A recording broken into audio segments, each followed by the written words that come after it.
You're watching a production of South Dakota Public Broadcasting.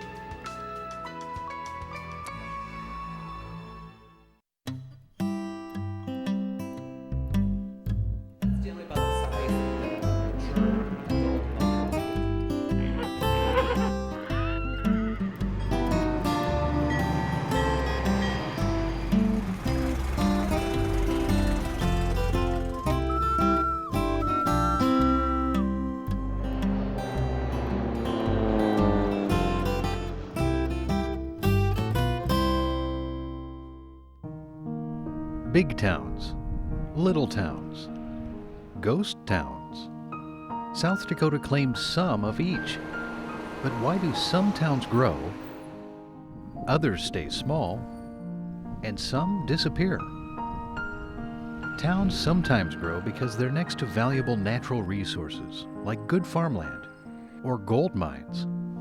Or they grow because business people build factories and hire workers who move to town. Or because community leaders work hard to win colleges and other institutions for their towns. And more, towns grow because they're built in pretty locations where people simply like living.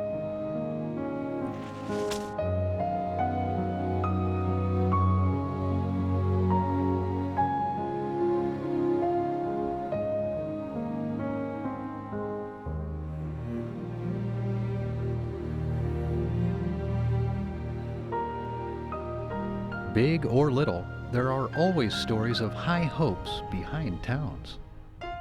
Let's take a look at Detroit. No, not Detroit, Michigan, which grew huge in the early 20th century because car factories sprang up there. No, let's look at this Detroit in northeastern South Dakota. There's nothing here now, but this Detroit once existed as a little town that hoped to grow big and ended up a ghost town, a place where only memories of a community linger.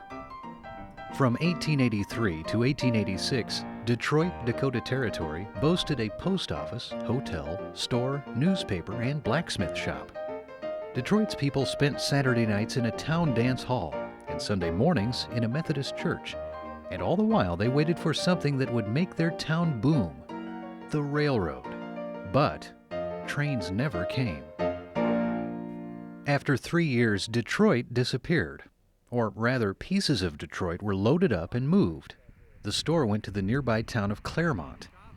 Farmers bought the hotel, dance hall, and blacksmith shop for barns or granaries. The trains never came to Detroit, partly because of a man named Charles Pryor, who worked for the Chicago, Milwaukee, and St. Paul Railroad. The story goes that Pryor pointed at a spot on a map and said, "This is where we will cross the Northwestern Railroad and locate a town." Pryor decided to please his boss, the railroad president, by naming the new town after the boss's hometown, a place far across the Atlantic Ocean in Scotland, called Aberdeen. Another railroad, the St. Louis, liked Pryor's idea of crossing the Northwestern rails at Aberdeen, Dakota Territory. So 3 rail lines converged there, and on a map that reminded people of a wheel with spokes that meet at a center point, or hub. By 1886, a railroad map called Aberdeen the Railroad Hub of Dakota. Later, Aberdeen folks shortened that to the Hub City. And it was a city, as South Dakota measures things. By 1910, Aberdeen, less than 30 years old, claimed more than 10,000 residents. One was Ansel Green, who helped make Aberdeen a factory city. Like most everyone else, Green came to Aberdeen by railroad. In fact, he worked for a railroad, creating or repairing things made of steel. Green went into business for himself in 1892, building a factory and hiring workers who turned out steel for buildings, and steel drilling rigs, farm machinery, fire escapes, and manhole covers. Green's company became Hub City Iron, and in the 20th century it sent steel parts to Detroit. No, not that Detroit. Detroit, Michigan. Lots of cars that rolled out of Detroit's car factories had Hub City Iron parts. Other South Dakota towns hoped for factories too. After all, successful factories would create jobs, and production wasn't usually tied to the state's unpredictable weather, as in farming and ranching. Also, business leaders reasoned, if South Dakota's economy hit rocky times, factory goods could be shipped and sold where finances were brighter. While more industrial plants failed than blossomed across South Dakota, the state's factories nonetheless made products ranging from soap to cement in the early 20th century. Watertown was known for making paint. Huron, meanwhile, produced 1 million cigars each year. For the most part, eastern South Dakota towns, with better rail connections to the big markets of Omaha, Minneapolis, and Chicago, enjoyed more success with factories than western towns. Sioux Falls also developed factories, and in 1909 became home to another kind of big industry, the John Morrell and Company meatpacking plant. Thousands of men and women found work there, contributing to the city's steady population climb. There was another way for South Dakota towns to create jobs and grow: government. Pierre secured its future by successfully campaigning to be state capital in 1890.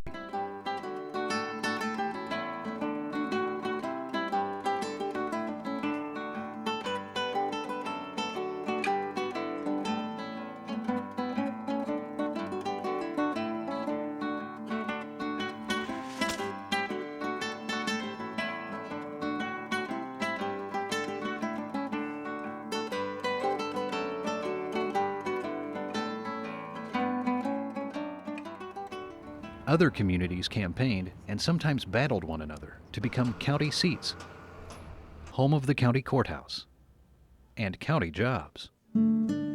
Other big prizes were the state's universities and colleges.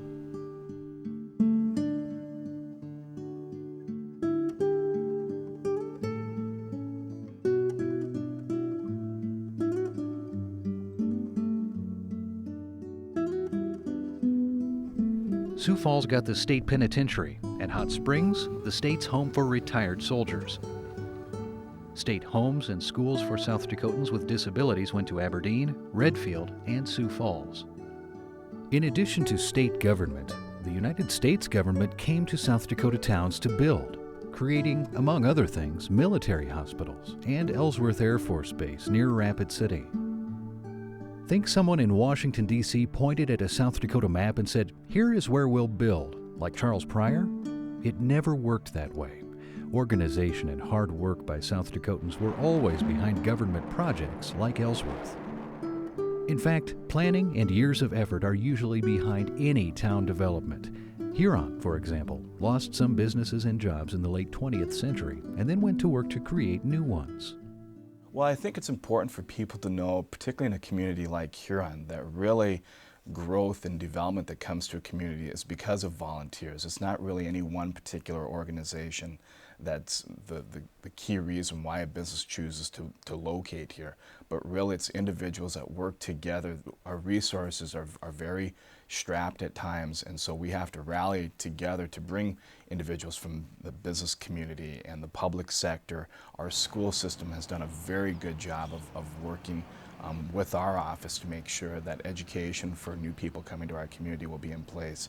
Our social system, in terms of our courts and other opportunities, making sure that those are all important things in place. So when you look at development for small communities in South Dakota, or any community for that matter, it's really important that everybody works together, and we've had that success here in Huron. There are also towns that prospered because of luck as much as anything. In the 1920s, Keystone appeared to be a mining town that had seen better days and was perhaps on its way to becoming a ghost town. But then a group of out-of-town business people and a sculptor named Gutzon Borglum showed up. With a team of men, many out-of-work Keystone miners, Borglum blasted and drilled into a nearby mountain, creating Mount Rushmore National Memorial.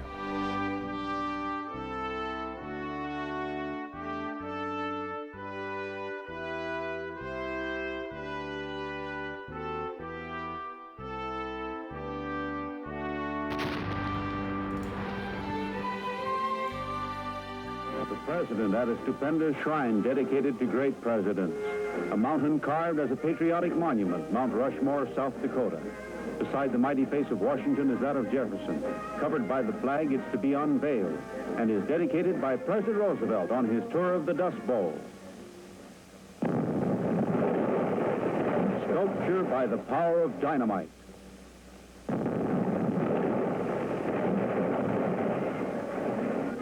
Two final blast, and then comes the unveiling. Thomas Jefferson, who wrote the Declaration of Independence, a great president. 10,000 years from now, I think we can meditate and wonder whether our descendants, because I think they'll still be here, what they will think about us. And let us hope that at least they will give us the benefit of the doubt, that they will believe that we have honestly striven in our day and generation to preserve for our descendants a decent land to live in and a decent form of government to operate under.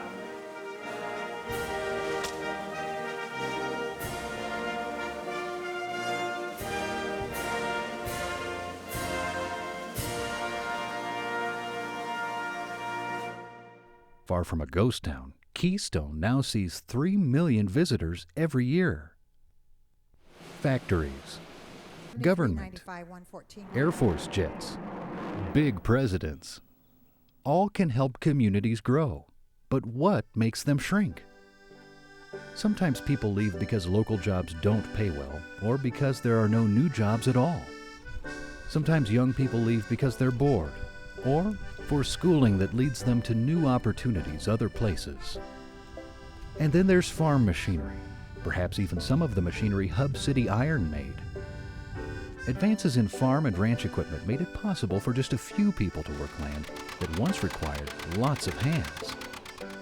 Fewer nearby farm and ranch families meant many small-town main streets, bustling in the early 20th century, were all but abandoned and terribly lonely by the early 21st century. Still, some of South Dakota's most attractive towns today never saw factories or government buildings or millions of visitors. They may be places located a few miles from big towns where there are plenty of jobs. Or they may be places with a comfortable pace of life, good schools and parks for kids, places not likely to grow big and where people are content about that.